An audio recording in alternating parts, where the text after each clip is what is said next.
Tuhan, kami mau mendengarkan sebagian daripada firman-Mu. Bukalah hati dan pikiran kami. Kirimlah Roh Kudus untuk memberikan damai sejahtera bagi kami, sehingga kami boleh mendengar, boleh mengimani dan melakukannya. Terpuji nama Tuhan. Di dalam nama Yesus Kristus Tuhan kami yang hidup, kami berdoa. Amin. Jemaat yang dikasihi Tuhan, firman Tuhan yang menjadi renungan untuk minggu kita hari ini tertulis dalam Kisah Para Rasul 11 ayat 1 sampai 18. Kisah Para Rasul 11 ayat 1 sampai 18 agar kita membacanya secara responsorial. Rasul-rasul dan saudara-saudara di Yudea mendengar bahwa bangsa-bangsa lain juga menerima firman Allah.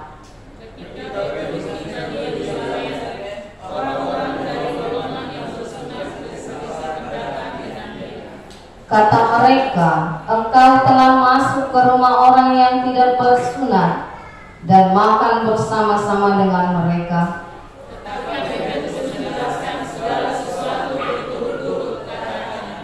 Aku sedang berdoa di kota Yope, tiba-tiba rohku diliputi kuasa ilahi, dan aku melihat suatu penglihatan, suatu benda berbentuk kayu lebar yang bergantung pada keempat sudutnya, diturunkan dari langit sampai di depanku.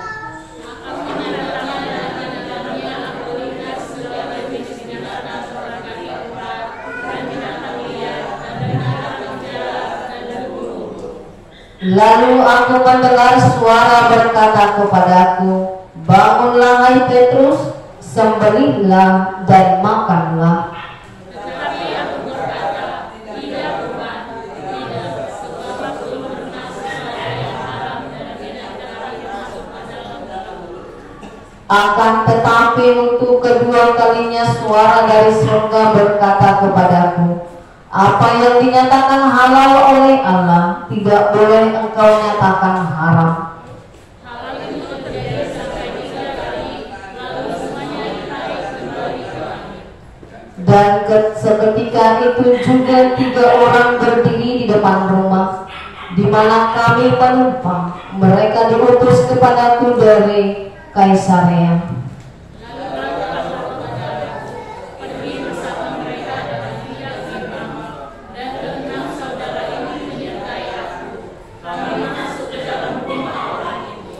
Dan menceritakan kepada kami bagaimana ia melihat seorang malaikat berdiri di dalam rumahnya dan berkata kepadanya, suruhlah orang ke Yope untuk menjemput Simon yang disebut Petrus. Dia menyampaikan suatu berita kepada kami yang akan mendatangkan keselamatan bagimu dan bagi seluruh isi rumahmu. Dan ketika aku mulai berbicara, turunlah Roh Kudus ke atas mereka, sama seperti dahulu ke atas kita.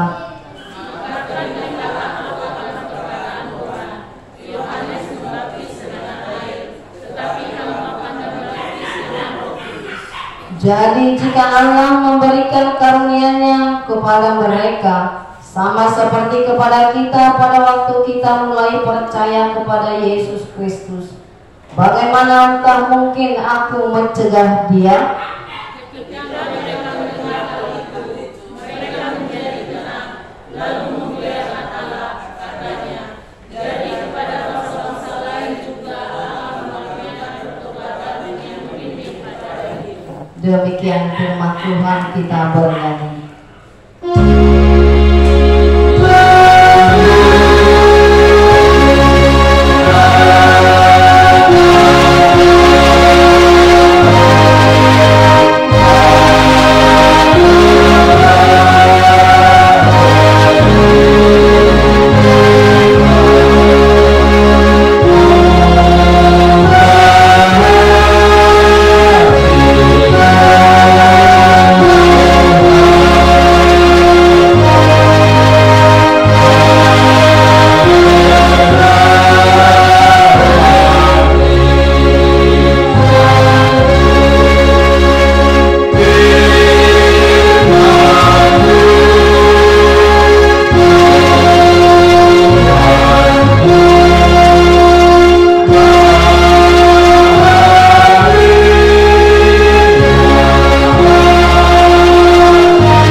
nama Yesus yang menjadi topik renungan kita hari ini.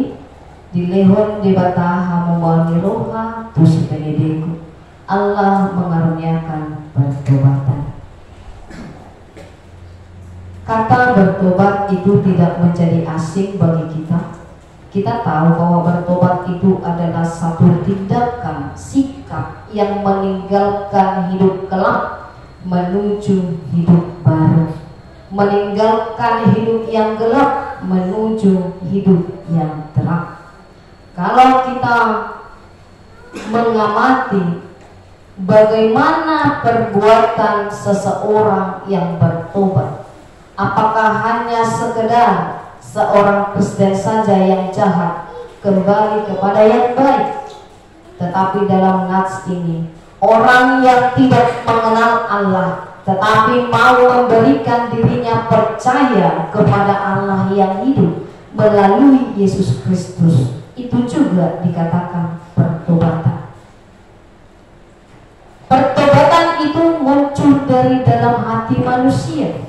Pertobatan itu tidak dapat dilakukan oleh manusia itu sendiri. Itu adalah pekerjaan Roh Kudus. Ketika manusia sudah membuka hatinya untuk meninggalkan masa kelam, untuk meninggalkan kehidupan yang lama, untuk meninggalkan kehidupan yang membawa dia semakin jauh dari Tuhan, disitulah Roh Kudus berkenan untuk masuk dan bekerja dalam diri orang itu, sehingga membawa manusia itu mendekat kepada Allah, lalu memberikan satu cara yang terbaik untuk dia agar dia kembali kepada Allah, Allah yang hidup, mengimani dan percaya kepada Yesus Kristus yang menjadi Allah yang membawa dirinya menjadi manusia untuk dikenal dan untuk didekati oleh manusia. Dan dalam nats ini adalah pertobatan seorang, kalau dokter ibu adalah orang yang sama sekali tidak mengenal Allah. Dia adalah seorang perwira Romawi. Dia adalah orang yang sangat kaya raya, tapi dia tidak kenal Allah. Tapi dia dalam kehidupannya adalah orang yang sangat murah hati, orang yang sangat baik untuk menolong orang-orang susah. Dia tidak pandang bahwa hanya orang Romawi saja yang dia tolong, tapi dia juga tolong orang Yahudi, orang non-Yahudi, orang apa saja yang dia temui dalam hidup susah, dia tolong dengan sepenuh hati. Dan pada saat ketika malaikat Tuhan menunjukkan diri kepadanya dalam satu penglihatan yang mengatakan, "Hai Cornelius, semua yang baik yang sudah kau lakukan dalam hidupmu sudah sampai ke hadapan Tuhan. Semua yang kau perbuat selama hidupmu itu diterima oleh Tuhan. Utuslah beberapa orang untuk menemui Simon yang disebut Petrus. Dia akan membawa satu berita kepadamu, berita keselamatan itu." Dan pada hari yang sama juga Petrus melihat satu penglihatan. Ada kain putih di setiap sudutnya itu, dan di dalam kain putih itu terbilang ada beberapa hewan berkaki 4. Dan juga itu adalah binatang kategori haram bagi orang Yahudi. Petrus adalah orang Yahudi yang taat kepada hukum Taurat, yang tidak pernah menyentuh binatang haram bahkan untuk memakannya sekalipun. Tetapi malaikat Tuhan mengatakan, "Hai Petrus, bangunlah, bangkitlah, sembelih dan makanlah." Lalu dia bilang apa? "Tidak Tuhan, saya tidak pernah memakan yang haram masuk ke dalam perutku." Itu sampai 3 kali berlangsung. Tetapi apa yang dikatakan oleh malaikat Tuhan? "Hai Petrus, apa yang dikatakan Tuhan halal tidak boleh kau nyatakan haram." Artinya apa? Ini mengarah kepada kehidupan Cornelius, bahwa orang yang menerima Kristus tidaklah hanya orang Yahudi saja, bukanlah hanya orang yang bersunat saja, tetapi di luar dari bangsa itu berhak menerima keselamatan keselamatan, berhak untuk diselamatkan, berhak untuk percaya kepada Kristus. Lalu Kornelius menyuruh beberapa orang untuk bertemu Petrus di Yope.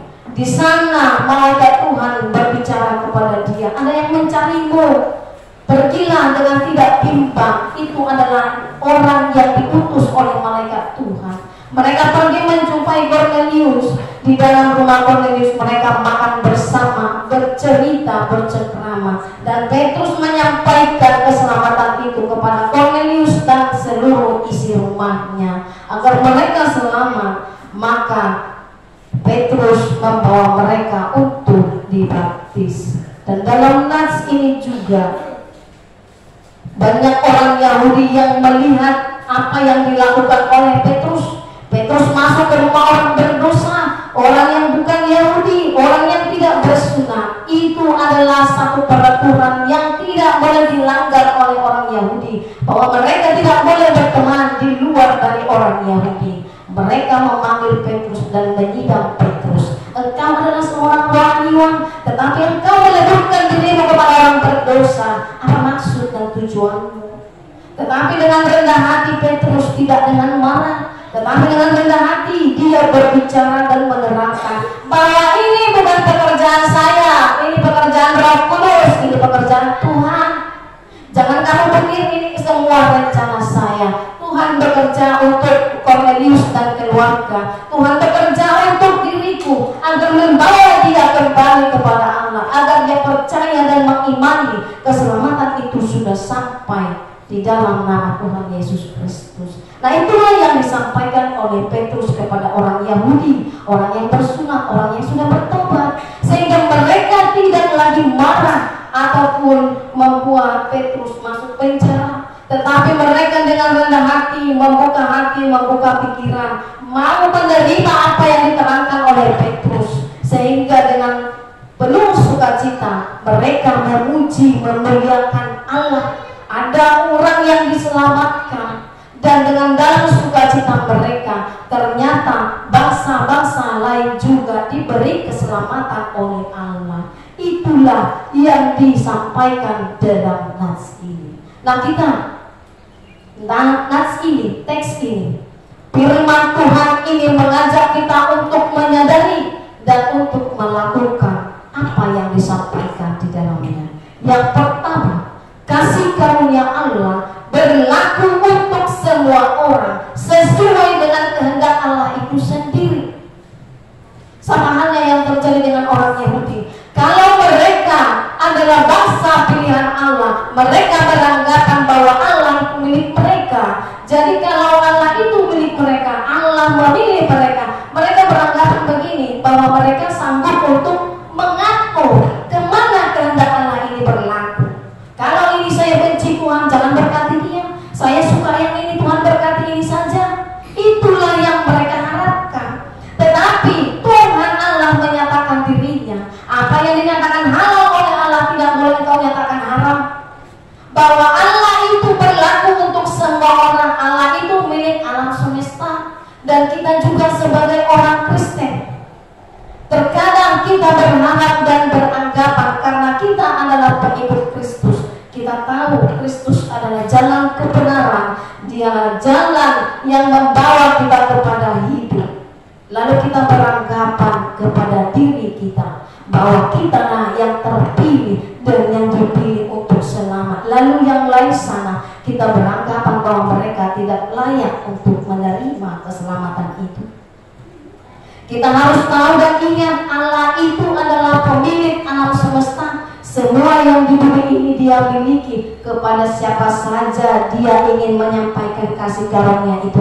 Kita tidak berhak menghalang-halangi berkatnya, kasih karunia-Nya yang hendak Dia nyatakan kepada orang lain. Tuhan juga menginginkan di luar dari diri kita sebagai orang Kristen, di luar dari diri kita sebagai pengikut Kristus, mengalami keselamatan. Meskipun hidup mereka tidak seperti kita, yang tiap ada waktunya kita datang memuji Tuhan, kita mau bersyukur. Jangan kita menganggap sebagai orang Kristen adalah orang yang paling rohani, orang yang paling dekat dengan Tuhan. Mungkin kita sejak lahir sudah menjadi Kristen. Mungkin kita sejak lahir sudah menjadi orang yang mengenal Kristus. Tetapi ingat, bukan karena lamanya kita mengenal Kristus sehingga Tuhan berkenan bagi kita. Bukan karena jangka waktu yang begitu lama sehingga kita dapat mengatur Tuhan, sehingga Tuhan hanya berpihak kepada kita. Bukan itu yang Tuhan inginkan. Tetapi ketika kita mengenal, kita setia dan tunduk kepada apa yang Dia perintahkan, bukan sesuka-suka hati. Kalau kita menjadi orang yang tertua dalam pengenalan agama Kristen, kita adalah orang yang bijak, orang yang agamis, orang yang terpopuler. Tetapi kita tidak boleh menganggap remeh kepada mereka yang baru mengenal Kristus. Kita harus bisa menyatakan diri kita bahwa dia pengikut Kristus, saya juga pengikut Kristus. Jadi jangan kita menjudge, jangan kita mengukur iman orang lain. Ingat, kasih karunia Tuhan itu untuk semua orang. Tuhan tidak pernah beranggapan seperti murid-murid, seperti orang Yahudi. Sejak dahulu kala mereka adalah bangsa pilihan. Lalu kita sejak lahir dipilih oleh Tuhan menjadi orang yang mengenal Kristus dalam hidup kita. Orang yang boleh menganggap dirinya lebih rohani dari orang lain itu adalah sombong rohani. Jangan kita menjadi orang yang terlihat baik, tetapi di hadapan Tuhan kita adalah orang yang sombong. Karena penilaian manusia itu tidak dibutuhkan Tuhan. Dan kita juga sebenarnya tidak butuh penilaian orang. Karena ketika di ujungnya nanti Tuhan akan menghakimi kita sesuai dengan yang kita perbuat selama kita hidup. Berapa lama kita hidup, itu adalah kehendak Tuhan. Kita tidak dapat atur Tuhan. Tuhan ambil aja nyawa orang ini biar dia mati, lalu saya bisa hidup panjang umur mendapat kasih karunia Tuhan. Bukan itu yang mau kita kerjakan. Kalaupun kita menjadi orang yang tertua, orang yang lama mengenal Tuhan dalam kehidupan kita, orang yang sudah banyak memberikan diri kita dalam sebuah karya keselamatan Tuhan, tapi ingat, bukan itu yang Tuhan inginkan. Tetapi di dalam pekerjaan yang Tuhan berikan kepada kita, kita menjadi orang yang setia dan melakukan apa yang berkenan kepada Tuhan. Kalau yang terjadi dalam kehidupan kita, kita mengatur Tuhan, mari kita bertanya kepada diri kita, siapakah saya sehingga merasa berhak menentukan siapa yang Allah selamatkan, siapa yang tidak diselamatkan? Siapa kita? Adakah kita punya hak di sana? Kita tidak punya hak. Siapakah kita sehingga merasa kecewa ketika Tuhan memberkati orang-orang yang kita tidak sukai, orang-orang di luar dari iman Kristen, orang-orang yang tidak sejalan dengan pikiran? Apakah kita punya hak melarang Tuhan? Apakah kita punya hak untuk kecewa kepada Tuhan? Tidak, kita tidak punya hak. Apakah orang yang memiliki kuasa, apakah kita adalah orang yang memiliki kuasa untuk menghalangi kasih Tuhan, untuk menghalangi berkat Tuhan, untuk disalurkan kepada semua orang? Kita tidak punya hak. Hak kita adalah hiduplah sejalan dengan firman Tuhan. Kerjakanlah apa yang Tuhan inginkan, bukan yang diinginkan orang lain, bukan yang diinginkan hati sendiri. Karena apa yang kita anggap benar itu tidak benar bagi Tuhan. Jalanmu bukan jalanku, kehendakmu bukan kehendakku. Berarti apapun yang dikatakan oleh Tuhan, itulah yang terbaik dan yang benar. Jadi ketika kasih karunia Tuhan itu berjalan untuk semua makhluk di bumi ini, kita tidak punya hak untuk cemburu, kita tidak punya hak untuk marah, kita tidak punya hak untuk kecewa. Terimalah, karena apabila kita punya rasa kecewa, punya rasa marah kepada Tuhan itu sendiri, ketika memberkati orang lain, ingatlah bahwa kita tidak mampu menerima jalan hidup yang ditentukan Tuhan bagi kita. Yang kedua, orang yang menerima keselamatan dipanggil menjadi alat Tuhan. Petrus adalah salah seorang penjala ikan yang bertemu dengan Yesus di tepi pantai. Yang Yesus panggil, ikutlah aku, engkau akan kujadikan menjala manusia. Artinya dia akan dipakai oleh Yesus untuk memberitakan berita keselamatan, Injil keselamatan, membawa orang-orang untuk percaya kepada Yesus. adalah seperti Petrus yang sudah dipanggil, yang sudah menerima keselamatan, dan kita dipakai oleh Tuhan untuk menyalurkan kasih karunia Tuhan, untuk memberitakan Injil lewat cara hidup kita, memimpin orang lain kepada kasih karunia yang membawa kehidupan, bukan membuat manusia itu merasa dirinya tertekan, bukan membuat manusia itu merasa dirinya orang paling berdosa, karena kita sering melihat orang lain dengan segala yang mereka perbuat, tapi kita lupa kita adalah anak Tuhan yang harusnya membimbing dia, memimpin dia untuk mengenal kasih Tuhan. Banyak orang Kristen kecewa dengan perbuatan-perbuatan sesama orang Kristen juga, karena kita tidak dapat menjadi alat yang dipakai oleh Tuhan. Karena sesama kita Kristen juga boleh merasakan kecewa, marah karena apa yang diperbuat oleh orang sana. Karena kita sesama Kristen tidak dapat menunjukkan yang terbaik, tidak dapat menunjukkan kasih Tuhan itu, sehingga mereka merasa kecewa, lalu membawa dirinya semakin jauh dan mengundurkan diri. Tugas kita adalah alat Tuhan untuk menyampaikan berita-berita tunasida, membawa mereka, karena apabila kita menyampaikan sesuatu kepada orang lain yang baik, itu tetap baik, tapi ingat, kalau tugas kita membawa mereka menjadi orang yang lebih benar dari kita, itu tidak mungkin, karena itu adalah pekerjaan Roh Kudus. Kita boleh menyampaikan kabar baik kepada orang lain, kalau dia tidak membuka hatinya, Roh Kudus tidak bekerja. Tetapi kalau dia membuka pikirannya, membuka hatinya, maka Roh Kudus bekerja membawa dia untuk mengenal keselamatan itu. Di luar diri kita adalah orang yang perlu kita bawa kepada Tuhan.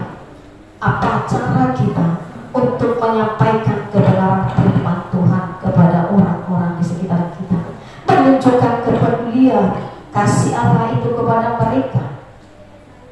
Apa hal yang dapat kita kerjakan untuk hidup orang sana? Kalau kita berbuat yang baik, berbuatlah seperti untuk Tuhan. Jangan harapkan engkau mendapatkan baru perbuatan baik itu. Apabila itu yang kita harapkan, maka kita akan menjadi kecewa. Bahkan kita boleh menuntut dia harus berbuat baik kepada saya. Kalau kita mau melakukan apa yang mau kita tunjukkan dalam kasih Tuhan, kasih Tuhan tidak menuntut balasan apa-apa. Ingatlah, ketika kita mengerjakan itu, kita mengerjakannya untuk Tuhan, bukan menunjukkan sebagai keluarga, rekan kerja, semarga, seini dan seini. Tidak.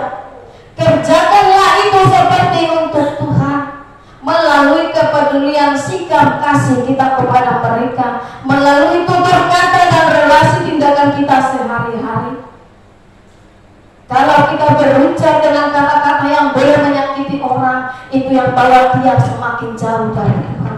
Tetapi tugas kita adalah menyangkal diri kita agar kita dapat dipakai oleh Tuhan untuk memberikan mereka kasih karunia, untuk membawa mereka kepada pertobatan, mengenal Allah yang penuh kasih itu, yaitu di dalam nama Yesus Kristus.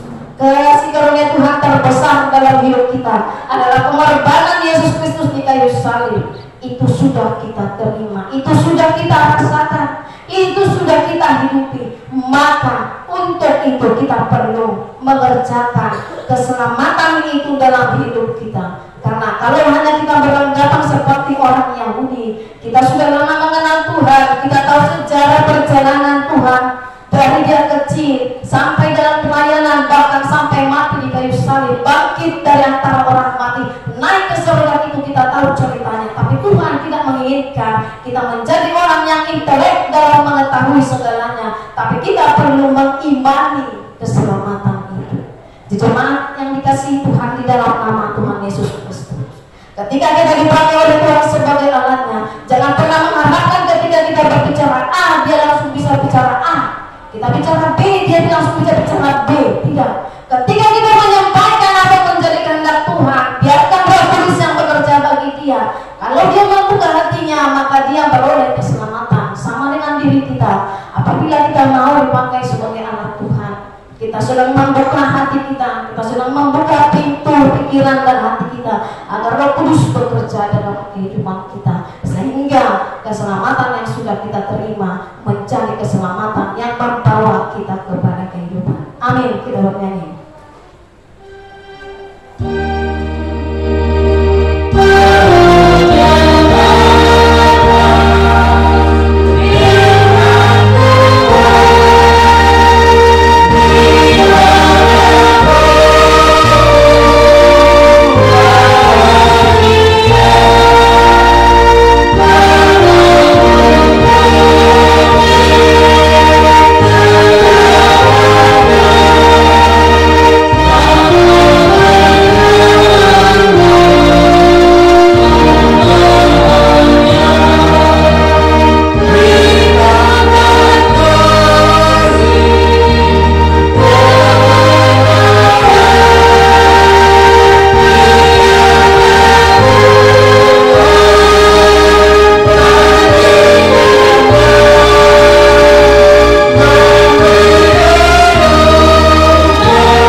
Kasih karunia-Mu Tuhan untuk seluruh alam semesta.